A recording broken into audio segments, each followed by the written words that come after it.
संस्थान इंदौर ऐसे प्रशासनिक सेवकों को तैयार करने के लिए प्रतिबद्ध है जो विश्व गुरु भारत का नेतृत्व कर सके। विश्व गुरु भारत का अभिप्राय क्या है? एक ऐसा भारत जो सम्राट विक्रम का भारत, एक ऐसा भारत जो राजा भोज का भारत हो, एक ऐसा भारत जो कृष्णदेव राय का भारत हो। ऐसे भारत का नेतृत्व करने के लिए प्रशासनिक सेवकों की आवश्यकता है और ऐसे प्रशासनिक सेवक तैयार करने के लिए वाग्देवी संस्थान प्रतिबद्ध है। जी हाँ, IAS की जो प्रिपरेशन कर रहे हैं, जो तैयारी करने वाले बच्चे हैं, उनमें हमारी संस्कृति हो, हमारे संस्कार हो, हमारी परंपराएं हो, हमारी मान्यताएं हो, उन सब के लिए आप वाग्देवी संस्थान आइए। जय श्री राम। मध्य प्रदेश में इस साल विधानसभा चुनाव है और ऐसे में सारे सामाजिक राजनीतिक संगठन सक्रिय है। पहले रात के अंधेरे में वोट खरीदने के लिए पैसे बांटे जाते थे। अब दिन के उजाले में वोट खरीदने पैसा बांटने का काम किया जा रहा है। सत्ता धनी लोगों की चौखट पर दम तोड़ रही है। ये बात भीम आर्मी के संस्थापक एवं आजाद समाज पार्टी के राष्ट्रीय अध्यक्ष एडवोकेट चंद्रशेखर आजाद ने कही। वे बीती शाम संविधान बचाओ सत्ता परिवर्तन संकल्प यात्रा लेकर रतलाम जिले के जावरा आए थे। भगत सिंह कॉलेज मैदान पर सभा संबोधित की। उन्होंने कहा कि आजाद समाज पार्टी भीम आर्मी प्रदेश भर 100 से ज्यादा सीटों पर चुनाव लड़ेगी। जावरा से दिलावर खान या उनकी पत्नी को उम्मीदवार घोषित किया।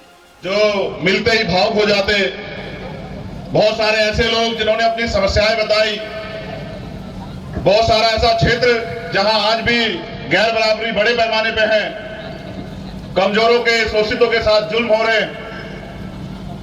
हर किसी की एक उम्मीद कि आने वाले कल में उनकी जिंदगी में कुछ बदलाव होगा। सम्मानित साथियों, मैं ये मानता हूं कि परिवर्तन प्रकृति का नियम है, लेकिन कोई भी परिवर्तन बिना शक्ति के नहीं होता और शक्ति संगठन में होती है। जब हम आजाद नहीं हुए थे, जब भारत में राजतंत्र था, तो राज व्यवस्था तलवार, भाले, बंदूक, तोप, युद्ध, समझौतों, संधियों, धरती रक्त रंजित हो जाती थी, हजारों लोग युद्ध में मारे जाते थे, तब राज व्यवस्था बदलती थी। फिर देश आजाद हुआ। भारत में भारत के हर एक नागरिक को स्वाभिमान, सम्मान और अवसर की समता देने वाला संविधान आया। लोकतंत्र, बहुमत का शासन, लोकतंत्र भारत में अमीरों की चौखटों पे दम तोड़ देता है।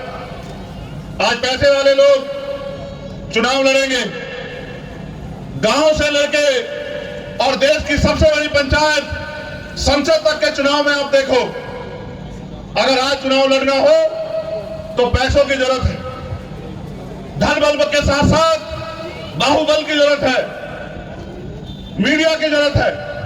यानी कि जिस लोकतंत्र की कल्पना बाबा साहब अम्बेडकर उनके साथियों ने की थी, जिस आजाद भारत की कल्पना देश के उन शहीदों ने की थी जिन्होंने आजादी के लिए बलिदान दिया था, वो सपना बन के रह गया। गरीब के बच्चे इस लोकतंत्र में सर्वाइव नहीं कर सकते हैं, आगे नहीं बढ़ सकते हैं, क्योंकि जनता को जो वोट मिला है उस वोट को खरीदने के लिए अमीरों ने अपने नोट से जनता को लोकतंत्र का मतलब, मकसद, उद्देश्य समझने नहीं दिया। जनता को लगता है कि सरकार मालिक होती है, सरकार अगर उन्हें कुछ देती है तो सरकार बहुत अच्छी है, सरकार अगर उनकी सुनती है, सरकार उनके आंसू पोंछती है तो सरकार उन पर दया करती है। जबकि सच ये नहीं है साथियों। उन सब से मिलकर जो कोष धन इकट्ठा होता है, कोष में वो प्रदेश सरकारों का बजट होता है। यानी कि आसान भाषा में समझिए कि जनता के टैक्स का जो पैसा होता है, उस पैसे को जनता पे खर्च करने के लिए हम लोग एक सरकार चुनते हैं। लेकिन आज के लोकतंत्र में सरकार खुद को मालिक समझ बैठती है।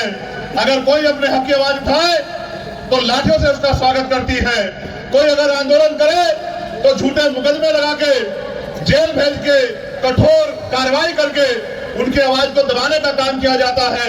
आपने मध्य प्रदेश में देखा, पटवारी की भर्ती हुई, मंत्री जी के बच्चे लग गए, मंत्री जी के दफ्तर में काम करने वाले लोग लग गए, विधायकों के रिश्तेदार लग गए और मेहनत करने वाले हक वंचित समाज के बच्चे सड़कों पे खड़े रह गए। आपने पंचायत के चुनाव में देखा 27% आरक्षण, फिर इनके लोग कोर्ट चले गए, 27 के नाम पे 8-7% बचा। जो पिछड़े वर्ग के लोग देखते रह गए, जबकि 52% ओबीसी। मैं आपकी जानकारी के लिए बता दूं कि मध्य प्रदेश वो प्रदेश है जहां 90% आबादी हक वंचित समाज की है, किसानों की है, मजदूरों की है, महिलाओं की है, लोगों को भरपेट खाना दे सके। मैं आम लोगों से मिला, क्या मजदूरी मिलती है? पहले तो पता लगा कि दूसरे स्टेटों में लोग काम करने जाते हैं। फिर मैंने पूछा कि क्या मिलता है, कि 300-400 रुपए। पढ़े लिखे नौजवान बेरोजगार घूम रहे हैं। हर किसी के आंखों में उम्मीद है, भावुकता है, दर्द है। देश को आजाद हुए 70 साल से ज्यादा हो गए। जाति के आधार पर गैर बराबरी, धर्म के आधार पर गैर बराबरी, आर्थिक आधार पर गैर बराबरी, साधन के आधार पर गैर बराबरी। जिस दिन देश आजाद हुआ, जिसकी जेब में जो था, जिसके खाते में जो था, जिसके रखरखाव में जो था, वही उसके पास था। आजाद तो हुए, लेकिन असली आजादी तब होगी जब समाज आर्थिक रूप से बराबर होगा, जब समाज जाति विहीन समाज बनके समाज के रूप में बराबर होगा, और जब धर्म जाति के आधार पर होने वाली हत्याएं बंद होंगी, अन्याय बंद होगा, जुल्म बंद होगा, महिलाएं सुरक्षित होंगी, बहन बेटियां खुली हवा में सांस लेंगी, तब जाके बराबरी की बात होगी। और ये तब तक नहीं संभव है जब तक कमजोरों के हाथ में सत्ता की चाबी नहीं आती। ये तब तक संभव नहीं है जब तक कमजोर उन कुर्सियों पर नहीं बैठते जहां से कानून बनते हैं। उसकी दादी आके रोने लगी। एक छोटी सी नन्ही सी बच्ची जैसे मुझसे सवाल कर रही थी बार बार हाथ लगा लगा के कि हमारे गांव में हमें घोड़ी पे नहीं बैठने दिया जाता, हमारे गांव में हम अपना झंडा नहीं लगा सकते हैं। मैं ये पूछना चाहता हूं मुख्यमंत्री से, फिर आपका पुलिस प्रशासन, आपका इंटेलिजेंस, आपकी सबका साथ सबके विकास की बात, ये खोखले दावे किस लिए? और आप किसका संरक्षण कर रहे हैं? अगर आप मध्य प्रदेश के कमजोरों का, आदिवासियों का, मुसलमानों का, मजलूमों का, दलितों का, किसानों का, मजदूरों का संरक्षण नहीं कर रहे, तो आप किसके मुख्यमंत्री हैं? कई ऐसी बातें जो मैं आपसे शेयर भी नहीं कर सकता, जो मैंने अपने दिल में लगा ली, इस बात के साथ कि 12 फरवरी को हम लोग भोपाल में इकट्ठा हुए और भोपाल से हमने ऐलान किया कि बहुत दिन हो गए हमें इनके चक्कर में पड़ते हुए, इनकी बातों में आते हुए, इनसे धोखा खाते हुए। अब ये मध्य प्रदेश में नहीं चलेगा, और ये मध्य प्रदेश में बंद हो सकता है मेरे साथियों, अगर आप अपनी वोट की शक्ति को समझ लो। कैसे रहेगा संविधान सुरक्षित जब संविधान विरोधी ताकतें सरकार में बैठी रहेंगी? आप बताओ। जब संविधान को खत्म करने वाली ताकतें, सरकारी नौकरी खत्म करने वाली ताकतें, नौजवानों के सपनों को कुचलने वाली ताकतें मध्य प्रदेश की सत्ता में बैठी रहेंगी, तो आप बताओ कैसे संविधान सुरक्षित रहेगा? अपनी खुद की ताकत भी बनानी पड़ेगी, क्योंकि अगर आपकी खुद की ताकत नहीं होगी तो फिर आपको किसी के आगे हाथ फैलाना पड़ेगा। ये लोकतंत्र है, आप अपनी वोट से किसी को भी कुर्सी पर बिठा दो और अपनी वोट के जरिए किसी को भी कुर्सी से खींच के नीचे गिरा दो। आप अपनी ताकत को भूल बैठे हो। मेरे सामने कागज रखा गया कि रतलाम जिले में 1.5 लाख आदिवासियों को विस्थापन करके मारा जा रहा है। मारे जाओगे आप लोग, जब तक ये लोग सत्ता में रहेंगे, जब तक आप अपनी वोट को संगठित होगे, अपने लोगों को नहीं दोगे, तो आप मारे जाओगे। और मरना सिर्फ ये नहीं होता कि आपकी हत्या हो जाए। जब आप गैर बराबरी पर आधारित इस व्यवस्था को स्वीकार कर लेते हैं, अपने जमीर को कमजोर कर लेते हैं, जब आप गुलामी को अपनी जिंदगी मान लेते हैं, तो आप मरे हुए हो जाते हैं। ऐसी जिंदगी का कोई फायदा नहीं। आपने देखा किस तरह से हमारे पदाधिकारियों को परेशान किया जा रहा है। 2 घंटे तक दिलावर के घर पुलिस नहीं गई, इसका घर घेर लिया। क्यों? इसलिए कि जो यहां सत्ता में वो केंद्र में भी सत्ता में। और उनके एक सांसद ने बयान दिया, मैं शब्द भी नहीं कह सकता इतनी बड़ी आबादी को, और इतिहास जाने बगैर अगर कोई बोलता हो तो वे जाने, और तमाम तरह के ऐसे शब्द कहे। और उसी को प्रैक्टिकली यहां हमारे साथी दिलावर साहब के घर पे एक मॉब इकट्ठा हो जाता है। 2 घंटे तक अधिकारियों को आवाज नहीं आती। क्या अधिकारी इसके और उसके परिवार की बेबसी लाचारी पे हंसना चाहता था? क्या अधिकारी कर्मचारी उस घड़ी का इंतजार कर रहा था कि कोई जालिम इनके घरों में आग लगा दे? हम तो सदियों से सहते आए इस देश में। जब हमने अपनी जमीन तैयार की तो हमारी जमीन पूंजीपतियों को दे दी गई, और जब हमने आवाज उठाई तो गोली पुलिस की, सरकार के इशारे पे या फिर सामंतियों की लाठियां हमारी कमर पे टूटी। तब तक क्या मध्य प्रदेश में हम लोग गुलामी की बेड़ियां काट नहीं सकते? काट सकते हैं। गुलामी की बेड़ियां भी काट सकते हैं और स्वाभिमान का जीवन भी प्राप्त कर सकते हैं। कैसे? ये लोकतांत्रिक देश है। आप लाखों की संख्या में इकट्ठे हो जाओ, लेकिन अगर आपके पास राजनीतिक शक्ति नहीं है, कोई नहीं सुनेगा आपको, कोई नहीं न्याय देगा आपको। और सब लोग मिलकर आपके साथ जो अन्याय हो रहा है उसका तमाशा देखेंगे। आप अपने मन से बताओ, क्या आपकी जिंदगी बदल चुकी है? मुंह खोलो, डरो मत, घबराओ मत, जोरदार आवाज में बताओ। अधिकारी, कर्मचारी और नेताओं को, सरकार को पता लगना चाहिए क्या आपको रोजगार मिल रहा है? क्या आपको 2 धंधों में हिस्सेदारी मिल रही है? क्या बहन बेटियां सुरक्षित है मध्य प्रदेश में? अगर सुरक्षित है तो नेमावर के आरोपियों को क्या हुआ? नेमावर के आरोपियों को आपने नहीं देखा? सागर में जिन लोगों ने हमारी बहनों को अपमानित किया, हमारे भाई की हत्या की, उनको क्या हुआ? आपने नहीं देखा? जब आप अपनी वोट को बहुत जिम्मेदारी से संगठित करके और एक एक वोट की कीमत समझते हुए, और जो मैं आपसे इशारे में नहीं, खुल के कह रहा हूं कि खुद वोट दिलाने से काम नहीं चलेगा। अपनी वोट देने से वोट तो दिलाना पड़ेगा। अपने अड़ोसी पड़ोसी, दोस्त, रिश्तेदार, और आज से लग के जितने दिन चुनाव में बाकी अपनी अपनी विधानसभा में उतने ही लोगों को तैयार करके उनसे भी कह के कि बंद करो किसी के सहारे हाथ फैला के रहना। हम इस देश में गुलाम पैदा हो सकते हैं, लेकिन गुलाम मरेंगे नहीं। इसलिए अपने लोगों को समझा के आजाद समाज पार्टी के समर्थन में वोट दो, और फिर देखो आपको किसी आगे हाथ नहीं फैलाना पड़ेगा।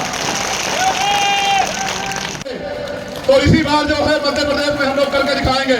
हम ये जानते हैं कि दोनों पार्टियों में अंतर जो है वोट का वो बहुत कम है, और अभी नेक टू नेक फाइट होगी।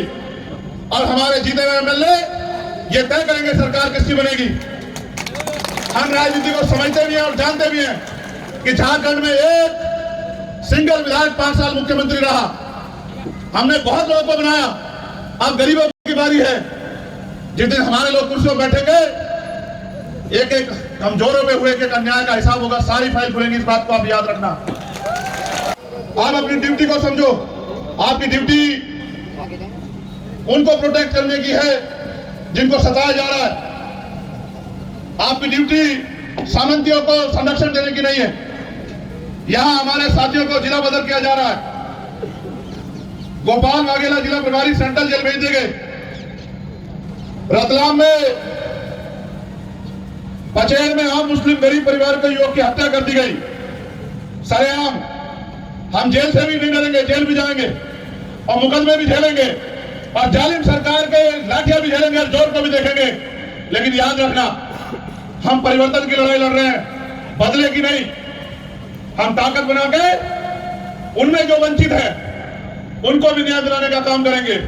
और हम न्याय को मानने वाले लोग हैं, जिसका जो हक बैठता है उसको देने का काम करेंगे। मैं ये कहना चाहता हूं, राजनीतिक संरक्षण है ये कि उससे कमजोर के हाथ मजबूत किए जाए। मैं अपने साथियों से पूछना चाहता हूं, जावरा में हम पे 2 ऑप्शन है। एक दिलावर खान और दूसरे इनकी पत्नी, जो इनसे भी ज्यादा क्रांतिकारी है, मजबूत है, हमारी बहन है। मैं प्रचार करूंगा और इनको यहां से विधानसभा भेजने के लिए पूरा दमखम लगाऊंगा।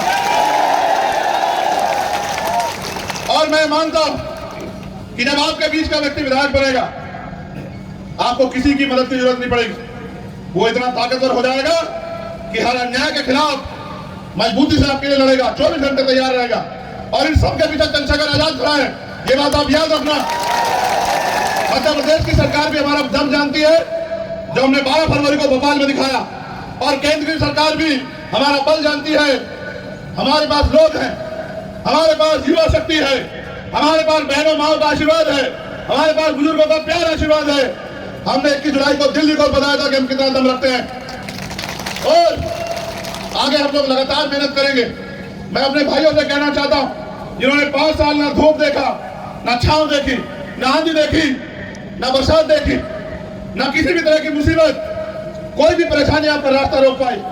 5 साल आपने संघर्ष किया, 2 महीने दम लगा के संघर्ष करो, गांव गांव जाओ, माओ को, बहनों को, बुजुर्गों को, बच्चों को समझाओ कि अपनी वोट को किसी और को न सौंपो। वोट 2 धारी तलवार है, अगर किसी और को दी और वो आपका हितैषी नहीं तो अधिकार मिलने के बजाय आपके अधिकार नष्ट हो जाएंगे और आपको अपमान का जीवन जीना पड़ेगा। और अगर आपने प्यार दिया यहाँ जावरा में, अगर इस प्यार को अंजाम तक पहुंचाना चाहते हो तो वोट की शक्ति से मेरे हाथ मजबूत करना कि मैं आंख से आंख मिला के इन सरकारों से आपके लिए आपके अधिकारों की रक्षा कर सकूं। मैं जानना चाहता हूं कि आप इस बार हमारी मदद कराएंगे। दिन भी आएगा जिसकी कल्पना भगवान बिरसा मुंडा, संत कबीर, भगवान बुद्ध, गुरु रविदास, भगवान वाल्मीकि, गुरु नानक, बाबा साहब अम्बेडकर, राष्ट्रपिता ज्योतिबा फुले, छत्रपति साहूजी महाराज, तांत्या भील और उन तमाम लोगों ने की थी कि एक ऐसा भारत बने जहां जाति धर्म के आधार पर नफरत न हो।